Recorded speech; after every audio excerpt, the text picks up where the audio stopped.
जी हाँ दोस्तों, सबसे पहले तो आप सभी को happy Makar Sankranti all of you. और मैं आशा करता हूँ कि इस साल आपका बहुत बेहतरीन जाए, नया साल न्यू ईयर में। यह हमारा फर्स्ट त्यौहार है मकर संक्रांति का। आज से जो हमारे सूर्य नारायण हैं वो उत्तरायण हो जाएंगे, ठीक है। और आज से दिन का जो टाइम है वो बढ़ता जाएगा। तो आप सब लोगों को बहुत बढ़िया शुभकामनाएं। आप स्वस्थ रहें, मस्त रहें और बढ़िया से। आज आपने तिल्ली के लड्डू खाए होंगे और है ना, तिल वगैरह का सेवन करें ताकि ये ठंड जो है आप पर असर कम कर पाए और आपके स्वास्थ्य को बेहतर करें। आज हम चैप्टर नंबर 15 है ना, चैप्टर नंबर 15 कर रहे हैं, ठीक है कि नहीं, जो कि JMG कोचिंग क्लासेस में आप पढ़ रहे हैं आप लोग। और आज हमारा ये 15 चैप्टर है जो कि ट्राइंगल है, ठीक है कि नहीं, त्रिभुज चैप्टर हम पढ़ रहे हैं। और इससे जुड़ी, त्रिभुजों से जुड़ी हम बहुत सारी छोटी छोटी सी बातें देखेंगे जो हमें अगर पता हो तो त्रिभुज से रिलेटेड जो क्वेश्चन हमारे एग्जाम में आते हैं या जो चैप्टर्स हमारे एग्जाम में आते हैं हम उनको इजीली कवर कर सकते हैं। अगर आप देखेंगे दोस्तों तो सबसे पहले तो कि हमें पता होना चाहिए, कल भी हमने इसका यूज़ किया इस प्रॉपर्टी का, कि त्रिभुज के तीनों कोणों का योग 180 अंश होता है। अगर हम देखें त्रिभुज की बात करें तो ये हमारा त्रिभुज हो गया और इसमें 1, 2 और 3, यहाँ पर 1 कोण, 2 कोण और 3 कोण। ये जो आंतरिक तीनों कोण हैं इनका योग 180 अंश होता है, ठीक है कि नहीं। इस प्रॉपर्टी का हम बहुत कई बार यूज़ करते हैं, अधिकतर यूज़ करते हैं, ठीक है कि नहीं। तो ये हमें पता होना चाहिए। इसके बाद हमें क्या पता होना चाहिए, किसी त्रिभुज की एक भुजा को बढ़ाने से बना बहिष्कोण, मतलब ये एक भुजा है इसको अपन ने बढ़ा दिया। एक्सटीरियर एंगल सदैव प्रत्येक सुदूर अंतः कोणों से बड़ा होता है। मतलब ये वाला जो एंगल रहेगा, दूर वाले एंगल मतलब ये वाला एंगल और ये वाला एंगल, इन दोनों एंगल से ऑलवेज क्या रहेगा, वो बड़ा रहेगा, ठीक है कि नहीं। चलिए, और एक और चीज़ ये रहती कि ये जो ये वाला कोण रहता है ब्रहा कोण, ये सुदूर वाले दोनों कोणों के सम के इक्वल में होता है। यानी अगर हम इसको देखें तो इसको हम नाम दे दे ABC, तो और इसको नाम दे दे D, है ना। तो हमारा जो एंगल BCD होगा वो क्या होगा, angle A plus angle B के सम के इक्वल में होगा। एक ऐसी भी प्रॉपर्टी है, ठीक है कि नहीं। तो हमें ये पता होना चाहिए। किसी त्रिभुज में दो भुजाओं का योग सदैव तीसरी भुजा से बड़ा होता है, ठीक है कि नहीं। अगर ये इस भुजा और इस भुजा के योग की बात की जाए तो ये तीसरी भुजा से बड़ा होगा। स्वाभाविक बात है कि दो भुजाएं हैं, उनका सम निकलेगा तो तीसरी भुजा से बड़ा ही होगा। किसी त्रिभुज में दो भुजाओं का अंतर सदैव तीसरी भुजा से छोटा होता है। अगर इन दोनों भुजाओं या इन दोनों भुजाओं में से, इन तीन भुजाओं में से किन्हीं भी दो भुजाओं का पेयर ले और उनको आपस में माइनस कर दे तो वो तीसरी भुजा से हमेशा क्या होता है, छोटा होता है, ठीक है कि नहीं। इन सब चीज़ों का हम आगे यूज़ भी करेंगे। अब अगर हम बात करें किसकी, केंद्रक की, है ना, यानी सेंट्रॉइड हमारा। तो सेंट्रॉइड क्या होता है, किसी त्रिभुज की माध्यिकाओं का प्रतिच्छेद बिंदु उस त्रिभुज का केंद्रक कहलाता है। अब मतलब इस त्रिभुज में हमें माध्यिकाओं का योग करना है, यूज, है ना, और माध्यिकाएं बनाना है त्रिभुज में और उनका प्रतिच्छेद बिंदु फाइंड करना है ना। और उनका जो प्रतिच्छेद बिंदु रहेगा वही हमारा क्या रहेगा, केंद्रक रहेगा, जिसको हम सेंट्रॉइड बोलते हैं, ठीक है कि नहीं। इसके बाद अगर हम बात करें ऑर्थोसेंटर, किसी त्रिभुज के प्रत्येक शीर्ष से विपरीत भुजा पर डाले गए तीनों लंबों का प्रतिच्छेद बिंदु त्रिभुज का लंब केंद्र कहलाता है। मतलब लंब केंद्र क्या कहलाएगा कि उसके प्रत्येक शीर्ष पर हम क्या डालें, भुजा पर लंब डालें। प्रत्येक शीर्ष से भुजा पर क्या डालें, लंब डालें, उसके सामने वाली भुजा पे। जैसे ये हमारा त्रिभुज है तो अगर इस यहाँ से इस शीर्ष से इस भुजा पर, यहाँ पर अगर हम क्या डालते हैं, लंब डालते हैं, ठीक है कि नहीं। और उससे जो प्रतिच्छेद बिंदु प्राप्त होगा तीनों भुजाओं पे लंब डालने से, ठीक है कि नहीं, तो उसका जो केंद्र बिंदु हमको मिलता है, जो प्रतिच्छेद बिंदु मिलता है उसी को हम बोलते हैं लंब केंद्र, ठीक है कि नहीं। अभी हम डायग्राम में और देख लेंगे। इसके बाद आता है क्या, अंतः केंद्र। जी हाँ दोस्तों, हम आ गए हैं किस पे, अंतः केंद्र पे, जिसको बोलते हैं इन सेंटर, ठीक है कि नहीं। तो इन सेंटर हमारा क्या होता है, किसी त्रिभुज के सभी कोणों के आंतरिक समद्विभाजकों का प्रतिच्छेद बिंदु इस त्रिभुज का अंतः केंद्र कहलाता है। मतलब इसमें हम क्या लेना है, समद्विभाजक पहले तो हमको बनाना है और उनका प्रतिच्छेद बिंदु निकालना है, और उनका जो प्रतिच्छेद बिंदु होगा उसी को हम बोलेंगे क्या, अंतः केंद्र। आसानी से आपको समझ में आएगा। और इन सेंटर मतलब ये जो त्रिभुज है उसके अंदर मिलेगा, ठीक है कि नहीं। कहाँ मिलेगा, उसके अंतः में मिलेगा, हमको उसके अंदर मिलेगा। आंतरिक कोण हमको बनाना है और उनके समद्विभाजक बनाना है। अगर हम बात करें किसकी, परिकेंद्र की, तो परिकेंद्र क्या होता है, सरकम सेंटर होता है। क्या होता है? सरकम सेंटर बोलते हैं जिसको इंग्लिश में, है ना। तो अगर देखें तो क्या है, किसी त्रिभुज की भुजाओं का लंब अर्धकों का प्रतिच्छेद बिंदु, मतलब इसमें भुजाओं के हमको क्या निकालना है, लंब अर्धक निकालना है। मतलब भुजा पर ये लंब भी होगा, साथ में भुजा को दो भागों में विभाजित भी करेगा, का प्रतिच्छेद बिंदु इस त्रिभुज का परिकेंद्र कहलाता है। ठीक है, अब हम डायग्राम में देख लेते हैं। हमारे पास डायग्राम बने हुए हैं कि परिकेंद्र क्या होता है, केंद्रक क्या होता है, लंब केंद्र क्या होता है, अंतः केंद्र क्या होता है, डायग्राम में कैसा दिखेगा। तो अगर हम बात करें किसकी, केंद्रक की, तो एक हमारा त्रिभुज है ABC, ठीक है कि नहीं। इसमें हमने सबसे पहले क्या बनाया, सबसे पहले ये जो भुजा है BC, इसका मध्य बिंदु D और इसको A से मिलाया, ठीक है कि नहीं, माध्यिका बनाई। इसके बाद हम क्या करें, ये जो AC है इसकी माध्यिका बनाई BD BE, और ये जो है AB इसकी माध्यिका बनाई क्या, FC, और इन माध्यिकाओं का जो प्रतिच्छेद बिंदु मिला हमको O, यही हमारा क्या है, केंद्रक है, ठीक है कि नहीं। आशा करता हूँ आपको समझ में आ रहा होगा। सेम हमारे पास त्रिभुज है ABC, इसमें क्या किया हमने, एक क्या डाला भैया, शीर्ष लंब डाला, है ना। मतलब शीर्ष पे ले गए किसको, लंब को, है ना। और ये जो है इसकी हाइट है, क्या है, हाइट, लंब डाला है, यहाँ पर 90 डिग्री का एंगल बनेगा और ये शीर्ष से जाके मिलेगा, ठीक है कि नहीं। ऐसे ही हमने BM शीर्ष लंब बनाया और CN शीर्ष लंब बनाया, जो कि कोण C पर क्या है, शीर्ष लंब है, ठीक है कि नहीं। NC जो है AB पर क्या है, शीर्ष लंब है, ठीक है कि नहीं। और कोण शीर्ष किससे, C से मिल रहा है। तो हमारे पास 3 शीर्ष लंब हो गए, क्या हो गए, AL BM और NC। इनका जो प्रतिच्छेद बिंदु है H, ये क्या कहलाएगा, लंब केंद्र कहलाएगा, क्योंकि ये लंबों के द्वारा प्रतिच्छेद किए हुए बिंदु पर बन रहा है, ठीक है कि, इसलिए ये त्रिभुज का क्या कहेगा, लंब केंद्र कहलाएगा, ठीक है कि नहीं। अगर हम एक और त्रिभुज लें जिसका नाम है त्रिभुज ABC, और इसमें हमको क्या लेना है, सभी आंतरिक कोणों के समद्विभाजक लेना है। तो ये कोण है A, इसका अपन ने बनाया ये समद्विभाजक, ठीक है कि नहीं। क्या बनाया, मतलब एंगल A को दो भागों में बांटा, एंगल B को भी दो भागों में बांटा और एंगल C को भी दो भागों में बांटा। इस प्रकार से हमको 3 समद्विभाजक मिले, ठीक है कि नहीं। क्या क्या मिले, BE CF और AD। इनका प्रतिच्छेद बिंदु जो है I, है ना, प्रतिच्छेद बिंदु क्या है, I, इसी को हम बोलेंगे अंतः केंद्र, ठीक है कि नहीं। और अंतः केंद्र जो बनता है वो समद्विभाजकों द्वारा बनता है, और जी ये रहते हैं कोणों के समद्विभाजक, ठीक है कि नहीं। अगर हम बात करें किसकी, परिवृत्त की, किसकी बात करें, परिवृत्त के केंद्रक की बात करें, है ना, तो इसको बोलेंगे हम परिकेंद्र, ठीक है कि नहीं। ये वृत्त के अंदर उसका केंद्र है और त्रिभुज का भी केंद्र है, इसको बोलेंगे हम परिकेंद्र। तो अगर हम बात करें किसी त्रिभुज की भुजाओं के लंब अर्धकों का प्रतिच्छेद बिंदु, मतलब अपने को भुजा लेना है सबसे पहले। तो जैसे हमने भुजा ली, त्रिभुज ABC है हमारा, कौन सा है, त्रिभुज ABC, इसकी भुजा है AB, AB का लंब अर्धक खींचा हमने। तो लंब अर्धक क्या खींचा, देखो लंब भी है और आधा भी कर रहा, कोण को भी आधा करेगा और भुजा को भी आधा करेगा, ठीक है कि नहीं। तो ये भुजा को आधा कर रहा है और 90 अंश का कोण भी बना रहा है, ठीक है कि नहीं। लंब भी है और क्या है, अर्धक भी है। तो अगर हम देखें तो हम क्या देखते हैं इसमें, तो हम देखते हैं कि इसका भी एक प्रतिच्छेद बिंदु हमको मिलता है, ठीक है कि नहीं, जिसका नाम क्या है, O है, ठीक है कि नहीं। और इसको बोलेंगे हम क्या, परिकेंद्र, ठीक है कि नहीं, क्योंकि ये त्रिभुज का केंद्र है और वृत्त के अंदर बना हुआ है, ठीक है कि नहीं, वृत्त के अंदर बना हुआ। अंतः केंद्र क्या है, इसमें वृत्त बनता है लेकिन वो कहाँ बनता है, अंदर बनता है, त्रिभुज के अंदर बनता है, और यहाँ पे त्रिभुज ही वृत्त के अंदर बनेगा, उसको बोलेंगे हम परिकेंद्र, ठीक है कि नहीं, सही है। अब हम चलते हैं कुछ और विशेष चीज़ों पर, है ना।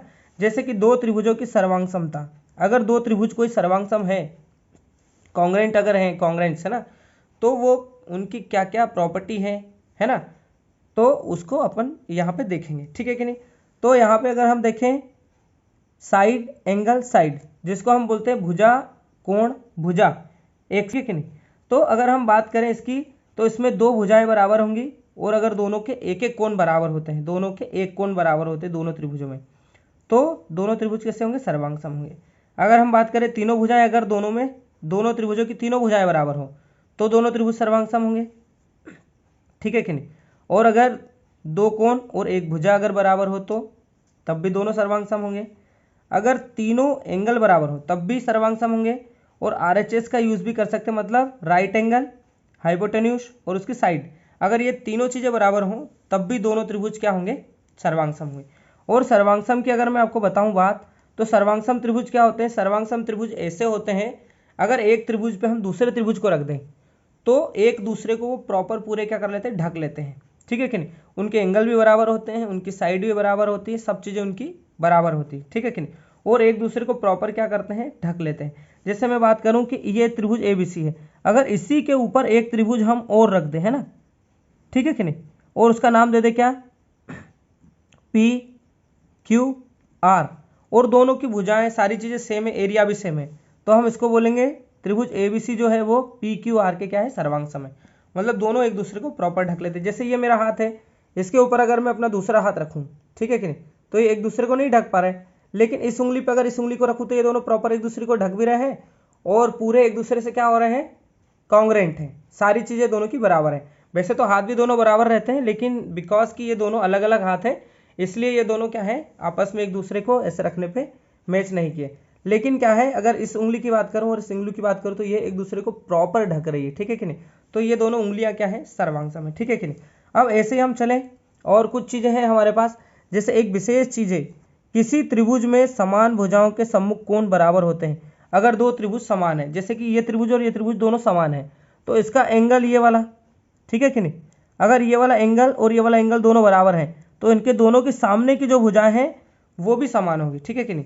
समान कोणों के समान भुजाओं के सम्मुख कोण बराबर होते हैं, ठीक है कि नहीं। कोण समान होते हैं, बराबर होते हैं, मतलब अगर ये भुजा बराबर है इस भुजा के, तो इन दोनों के सामने के कोण भी क्या होंगे, आपस में बराबर होंगे।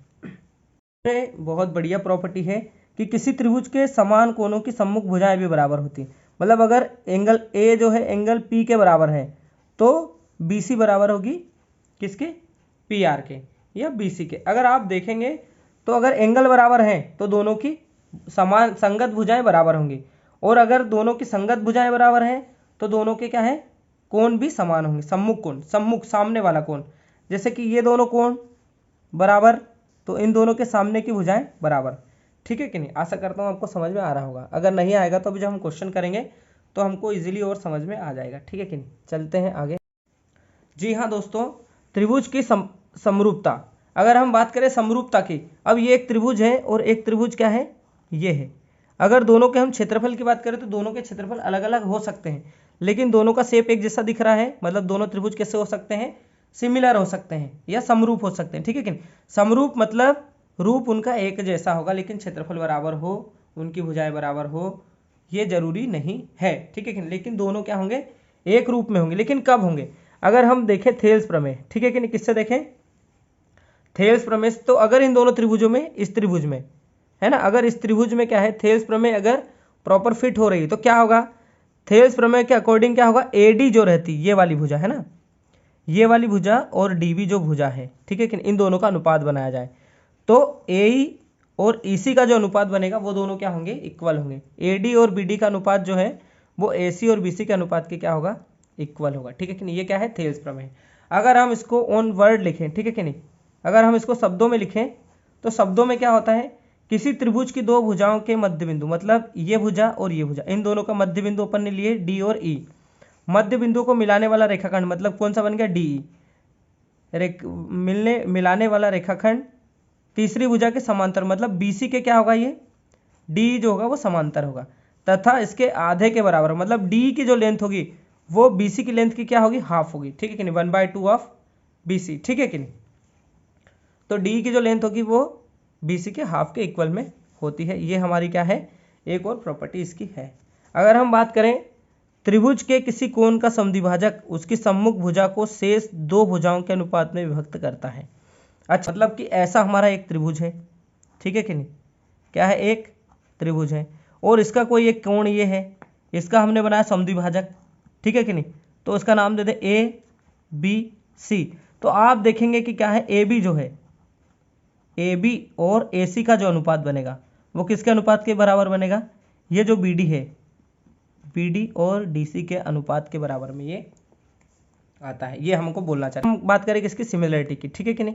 तो अगर हम सिमिलरिटी को देखें तो सिमिलरिटी के लिए भी कुछ है ना, कुछ प्रमेय होती है, उपप्रमेय होती है, ठीक है कि नहीं, कुछ उसके प्रतिबंध होते हैं। तो प्रतिबंध क्या होते हैं कि दो त्रिभुज समरूप होंगे अगर उनकी तीनों एंगल क्या हो, angle number 1, angle number 2, angle number 3, तीनों एंगल क्या हो, बराबर हो, ठीक है कि नहीं।